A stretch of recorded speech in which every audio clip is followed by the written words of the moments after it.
What is up, guys? I'm finally back with another video.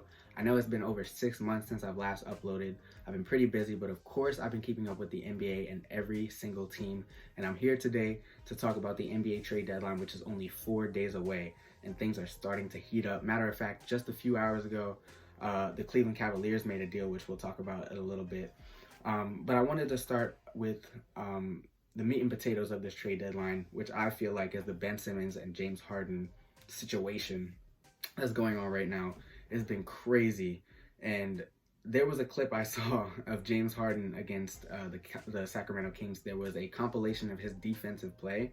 It was bad, man. I mean, he's just letting his man cut back door. He's standing in the paint while his man is at the three-point line. He's not closing out. Then on offense, he's just making these inexcusable turnovers. It's just really bad, and it really seems like he has 1 foot in and 1 foot out the door right now.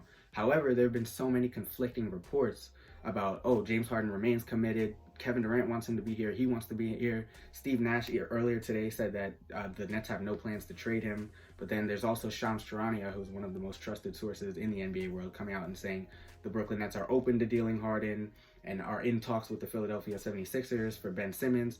And it's just a lot going on right now. And I don't know what to make of it all. But one thing I do know is that me personally, I like the deal on both sides. If the Nets and Sixers were to swap Ben Simmons for James Harden, I like the fit for both teams. I think James Harden gives the Sixers a lot of things that they are in need of right now. Specifically a playmaker and somebody that can create their own shot on all three levels. They really don't have that right now. Joel Embiid has been their best playmaker, and credit to him because he's having an MVP season once again. He's been incredible.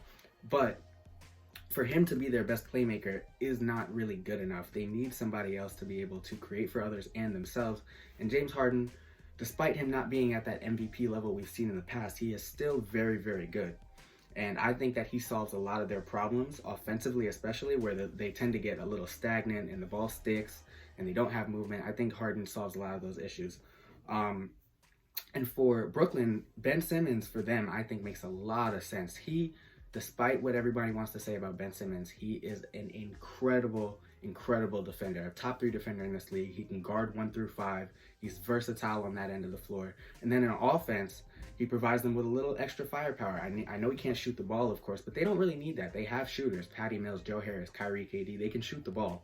But Ben Simmons gives them transition offense, and he also gives them a player in the dunker spot that's not, Nick Claxton, who can also roll to the basket. You can give him the ball and say, go drive into the hoop and get us a bucket. He can do a lot of things offensively as well for himself and his teammates. I really think that deal makes both teams better. However, I don't think that me personally, I don't think the deal is going to happen right now. I think that the Brooklyn Nets are going to be a little too timid to actually move on from James Harden. They've only seen that big three, surprisingly, in 16 games together. Kevin Durant, Kyrie Irving, James Harden, they've only played 16 games together. So I feel like ultimately they'll say, we haven't given it enough time. Let's just see if we can make this push. But I wouldn't be surprised if in the offseason, James Harden eventually did find his way to Philadelphia. But that's just a situation we just got to keep our eyes on, man. It's going to get crazier. It's going to probably pick up a little bit more steam as we get closer to the deadline. But right now, we just don't know. Moving on to some deals that have happened already, specifically one that happened 2 days ago.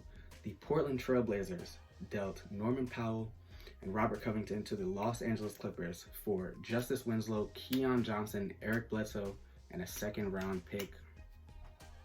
I don't know. I don't know what to say to the Blazers fans anymore because that's just inexcusable. There's no way that they sat down in that front office and said, yeah, this is the deal that we got to make. This is going to get us to where we want to be. Like, I don't know what they saw in that package. They didn't get any value back.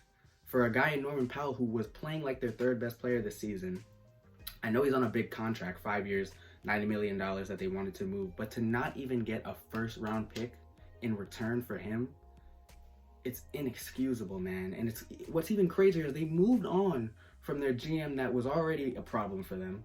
They got a new guy in, and he's making the same mistakes. It just makes no sense whatsoever. And I want to take you guys back to last trade deadline, where they dealt Gary Trent Jr., who right now for the Toronto Raptors is balling. I think he has 5 straight games of 30 plus. That's really good, man. And they gave him up for Norman Powell. In my opinion, back then, I didn't like the trade because Gary Trent Jr. was younger, and in my opinion, he was better defensively and offensively. I didn't like the trade then. Then they gave up 2 first-round picks for Robert Covington, who they also threw in this deal for Eric Bledsoe and a second-round pick. So basically, over these last 2 trade deadlines, the Portland Trailblazers have traded Gary Trent Jr. and 2 first-round picks for Eric Bledsoe and a second-round pick. What? Like, who in their right mind is making that deal? It makes no sense at all. And I want to say I feel bad for Damian Lillard, but at the end of the day, I can't say I feel bad because he's choosing to stay in this situation. Like, he can easily just say, I'm done, trade me, rebuild, I'm done, I'm out of here. Boom, they'll have no choice but to trade him. And in my opinion, that's the right direction to go in anyways. But he's choosing to stay on this team, and I don't know. I'm not a Blazers fan, but I would be beyond happy for him to get the hell out of there because, oh, it's sad. It's sad. They have no clue what they're doing. And if they were going to rebuild, trading Norman Powell for a first-round pick would be a place to start. But they got Eric Bledsoe in a second-round pick, man. That makes no sense at all. And I don't know what direction this team is choosing. I don't know if they're going to rebuild, if they're going to try to stock up on talent again to build around Damian Lillard. I don't really know, man. But that's just ridiculous, man. That trade is ridiculous. It makes no sense on any level.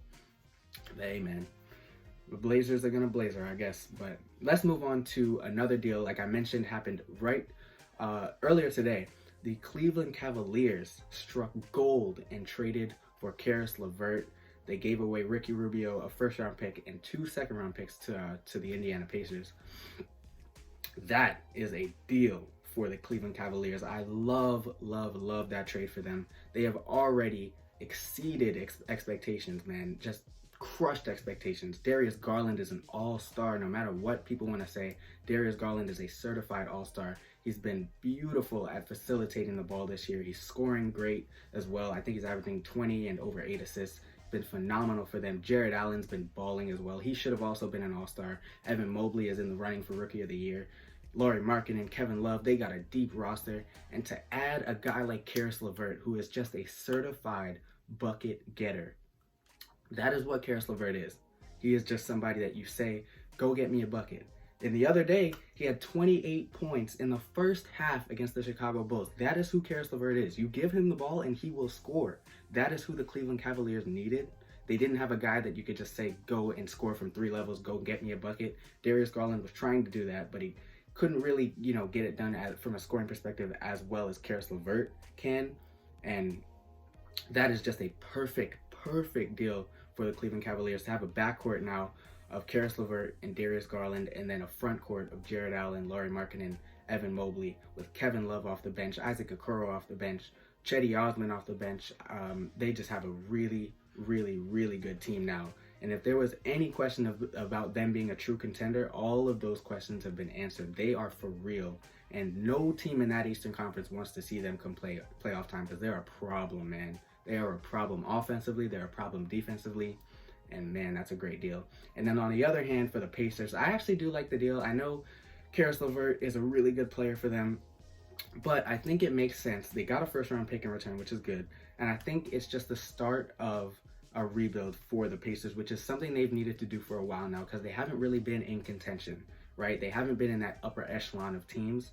And I feel like they really just needed to pick a direction. They were kind of stuck in this position of, do we contend or do we tank and get, rebuild, start the process? And I think this was a good starting place. Now they can try to figure out deals for Sabonis, deals for Miles Turner, Malcolm Brogdon that can get them younger pieces, and so they can start over and build through the draft. I think it's a really good thing for them, and I'm proud of them for finally picking a direction because for a long time they were stuck in that just position of mediocrity and it was not looking good. But I think this is a good start for them.